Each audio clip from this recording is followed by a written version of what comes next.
Once again, may buntag sa tanan. Mamati ta sa mga pagbasa sa Ebanghelyo o ang homily this morning. Kay bahin ni sa mga gitawag na ito nga deception, pagpangilad. Ug daghan gyud nga mga Kristohanon nga mailad niini. Sa atong Ebanghelyo, Jesus nagatudlo sa iyang mga disipulo bahin sa kaugmaon, the future. Right now, ang kalibutan puno kaayo sa pagpangilad o chaos. People easily believe. Dalira kayo mo to ang tao karon. Nga makita nimo nga nay magsayo-sayaw di nga sa tuninyo, wa na mo to na dayon. Nga iyan sa Ginoo. That's deception and out of context in the scripture. Hiwota nga magmilagro ang Ginoo aming batana. But right now, sa ako nang giingon, a lot of people believe what we call false prophet, mga mini nga mga propeta. In Mark chapter 13 verse 5, unya gisuginlan sila ni Jesus, pagbantay kamo nga walay maglimbong kaninyo. Kay daghang mo ani nga magdala sa akong ngalan nga nag-ingon, ako mao ang Mesiyas og daghang malimbungan. Og ayaw kamo kahadlok, ini kadungog ninyo og mga balita may tungod sa mga gubat dool na sa layong dapit. May tabo gayud kini. Mga butanga apan dili pa kini mao ang katapusan. Now, nagapasidaan kini nato nga many will come to be the Messiah nga naay pagpangilad. Morning, usahay naga-operate nato ang gitawag nato ang mga kulto. Jesus saying to His disciples, ayaw kamo pailad or somebody will deceive you. Kini nga pahon in our time, moingon sila, the only begotten Son of God. Only begotten Son of God. Siya ra di ay ang anak sa Ginoo. Kamo anak sa Ginoo dili? Anak ta sa Ginoo. So munang moingon sila nga anak ko sa Ginoo, nga gipadala ko sa amahan, ikaw ra ba ang gipadala? In John chapter 1 verse 12 nga nagiingon, apan kadtong midawat og misalig kaniya, gihatagan niya sa katungod nga mahimong mga anak sa Dios. Dili ra siya ang anak, kundi dili kita itagaan niya katungod nga mahimong mga anak sa Dios. Mura ng anak nga napriso. Most people believe gatuan na why? Kulang sa pagtuon and only deception, pagpangilad. Og naapay isa nagingon, si Jesus tao o ang ilang leader, anghel. Naunsa na pag-anghel? Yeah. Jesus is 100% human, but also 100% God. Ako na ito'y kandila. Doon ang kandila. Kini nga kandila o kanduha. Kini altar candle signifies that Jesus is 100% man and 100% God. So daghan kaayo mga butang. Jesus wants us to discern. Makabantay unta ta. Dili ta makabantay kung wala tayo pundasyon sa Bible. Kining dili gabasa og Bible, mo nang sige kabira.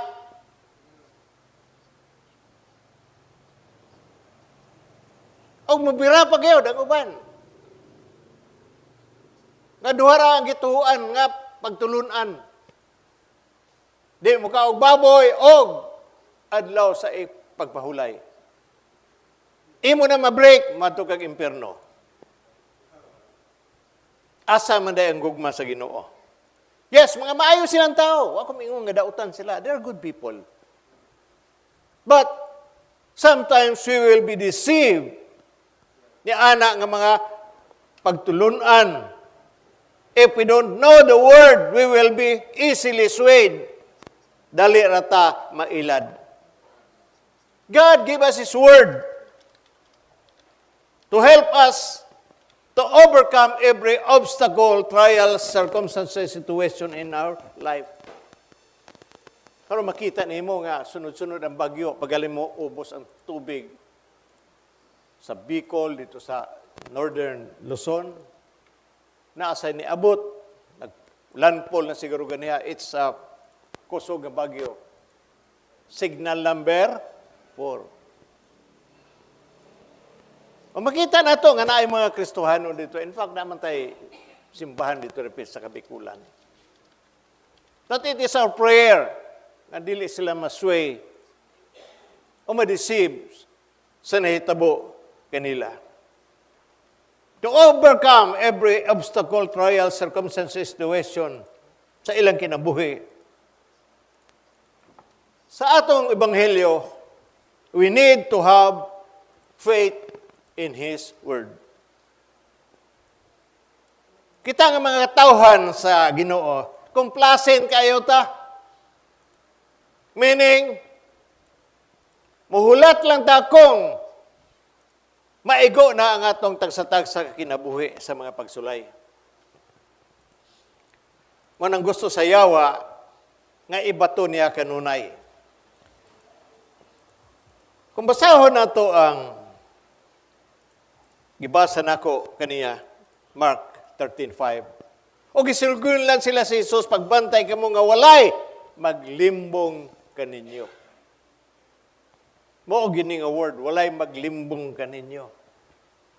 Kung dili ta mo tutok sa scriptures, kung dili ta mo tuon sa atong pagtulunan, dali ra gyud ta ilad. Labi na usay mailad ta kay sa atong gibasa sa second reading, no? Ayaw iundang ang pagtigom sa usag-usa. Do not forsake the assembling together. Dili na to undangon kanang mga butanga. Now,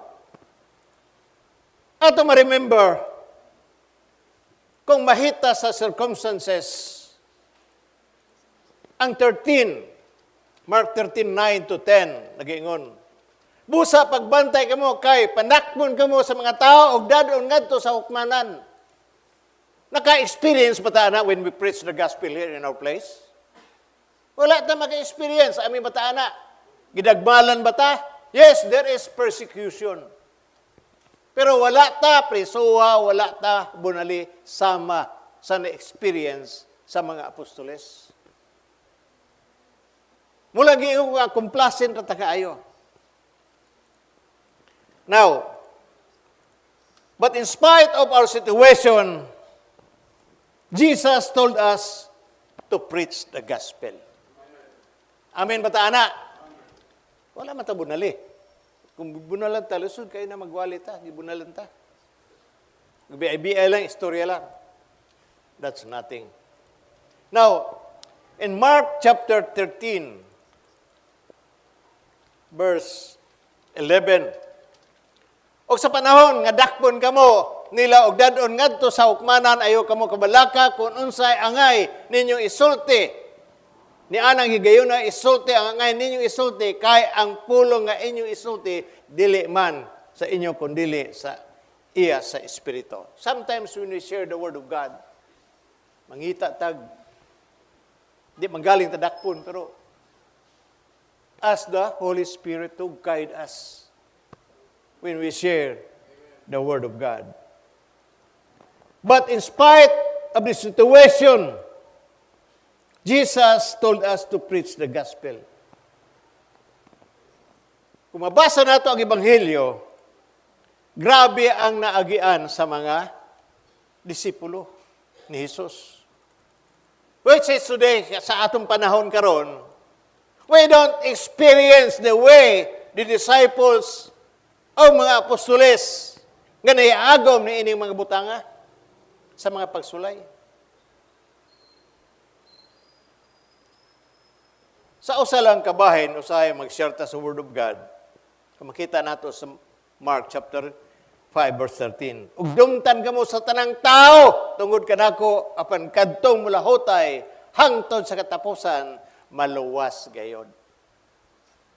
Unsa may atong kabalakan.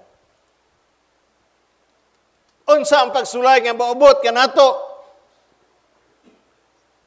Nga dapat kaya nato ni pagsulay sa kapobrehon.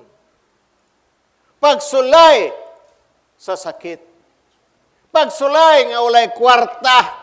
Pagsulay sa kaguol. Pagsulay og daghan problema. Usay mingutan nganong nahitabo man ni nako. We have so much question nganong nahitabo ni.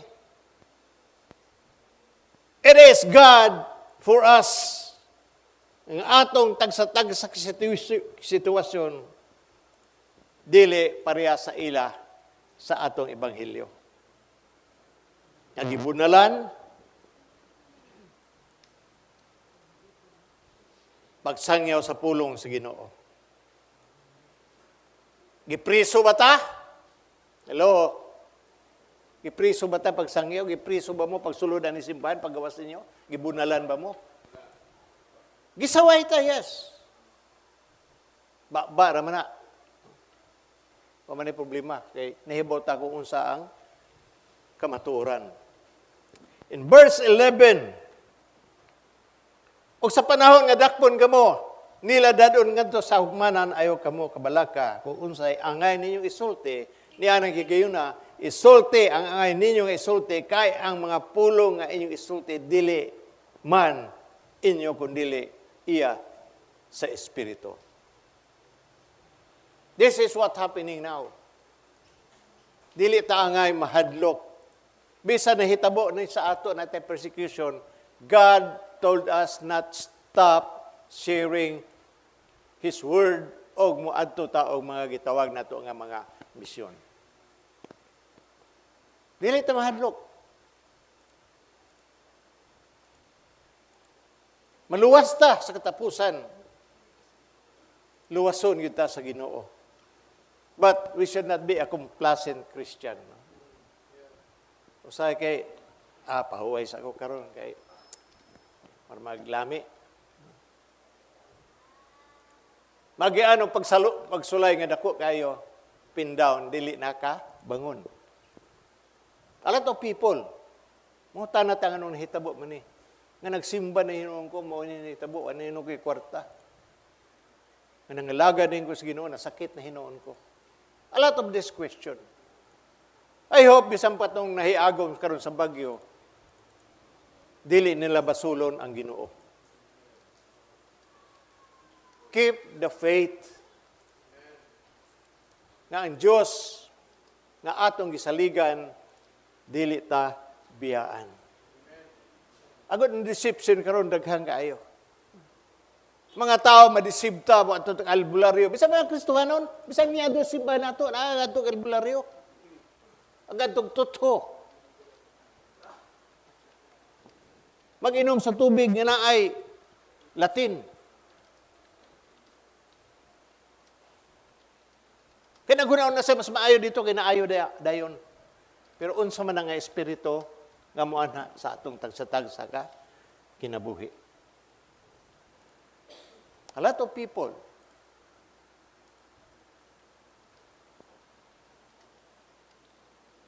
ug dili pa ginato isurrender. Nasa Kristiyo na ikandiya. Kung musayaw galing na, Pader, amo tuog yun ta. Isang pag musayaw na, di ko mutuo.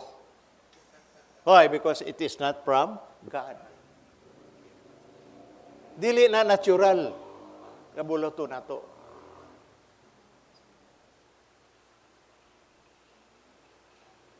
Panahon sa January, nasa na yung January. Sayo-sayo na sadta. Kumaadto mo sa Kalibo, grabing sinayawa dito. Maghawid og mga ingana, at the same time, magbalon og mainom. Napay lang imna na dito nga kanang sana panghinlo sa bawol bito nga barado. Butangan na nila og bino karon, painom sa imo. Nay mayor dito giana, gitagayan, inom sa mayor. Pero hinlo man noon to, pero it's quite funny, no? Murag katawanan kay mahitabo. So experience those things. Alang ka na to. Kadaghang kaayo tang mga totoo. In fact, ang gikuman sa Ginoo sa ato nga kita angay tang magmatinud-anon. Amin bataana. Labi na ni mga nanay, na mga anak ka bata, abot nga gini nilang mga taring-taring dari kay pangkontra ko, no? Pasay kontra. Tangtangan na ninyo. Dala lang magdimala sa inyong pamilya. We believe in one God. The power of God is in us. So mga ginikanan kung naay ana, kay ang mga kultura na ito, kay ang lula lagi, ang lula mo nagbutang, ay kwaa kay masuko si lula. Nya, kadugay mo ita, kira na, wabitaw na epekto, naana epekto. Spiritually, naana epekto sa atong tagsa-tagsa ka, kinabuhi. Ako ni mga sundalo ba, daghang kay mga taring-taring. Ano man, para di madutlan, para makaiwas sa gira. A lot of things happening. Tapos silon ka, di madutlan, natural ba na ang agahom? It's not. Kung mao nang imo, di pangitan lagkan yun, ato ka sa Middle East, para tangkidigiran lang imo ato bangon. Kanaon tag di ka ba mabungkag? So beware of deception. Number one to counter deception is reading the Word of God. Unsa may maayo ani mga butanga. Unsa may giingon sa Bible. Kiniingon ra ba sila ganiya ito gibasa sa Psalms nga pagsimba og Dios. Damay mo Dios, oh. Tiya ba ni Dios? It's an icon. First, if we worship that, mo nang medyo di maayo. But we honor them, we give them respect. Pas ba ka sa ako ng pirmi isulti? Pas ba nang muadto ka sa inyong balay pag abot nimo? Unsa may buhaton nimo sa imong amahan, di ba maaming ka? Kung muingon lang ka pag abot mo, pre, may gabida, pre. Unsa makay bation sa amahan nimo, basig masumbagan ka. O bay, may gabida, bay. Why? Because that's no respect. When we study the Word of God, mo nang makapahimutang nga nato nga dili ta mailad sa yawa. Pagbantay, nag-ingon. O gisugwinlan sila ni Jesus, pagbantay kamo nga walay maglimbong kaninyo. Kung wala ta diha sa pulong sa Ginoo, we can easily be swayed. Kaya agi-agion lang ka sa maayong nga kanta, gwapo nga lugar. Di man nadautan.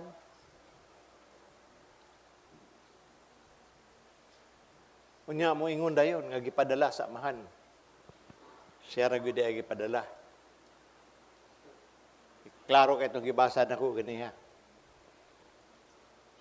Sa John 1:12.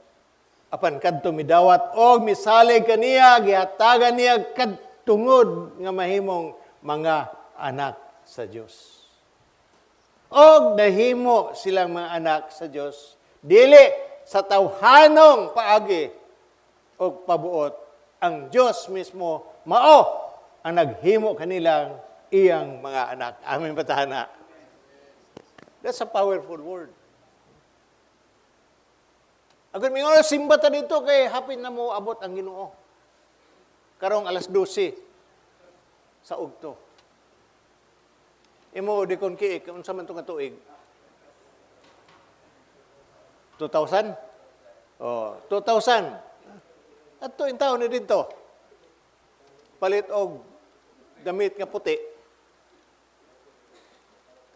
Nawala man ni kadjut simbahan kay siling sunod-sunod kay manaygon. Nga way kwarta. Kay remit man tanan. Year 2000, December 31, iyon moabot ang Ginoo. Daw bewa man moabot. Ningon dayon, ako ang gipadala sa Ginoo. Ako nahimong anak sa Dios. So there's a dito mo basag Bible natay gamay nga bikil anang mga butanga. So beware, watch out. Kung di mo kasabot, natay mga pare nga mo explain sa inyo bahin ini. At ayaw mo pagpalimbong. Amin ba na? Mga sakit, albularyo, sa marang uban na?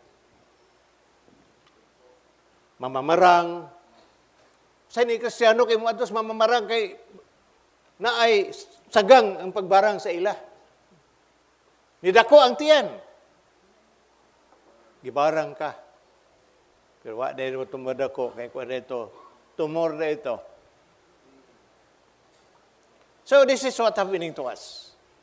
Beware of false prophet. Nagani mo ingon nga ang amo rang simbahan mao makahatag og kaluwasan. Sulod lang mo doon sa simbahan. Og maluwas na mo. Musulod lagi ka pero mong kinabuhi baluktot sa una nimo. Maluwas ka ka. Kaya ang among simbahan pareha sa arka ni Noah nga nisulod dito ang tanan og naluwas. So, katsing kayo na nga mga kuan. Busa, diregin mo pagsulod para naatay kaluwasan. To be a Christian is not easy. It is hard. But, watch out. Magbantay gyud ta. Amen ba ta na? Ini yung tapat pagbantay. Mao ka na ebanghelyo sa ngalan sa Amahan sa Anak o sa Espiritu Santo. Amen.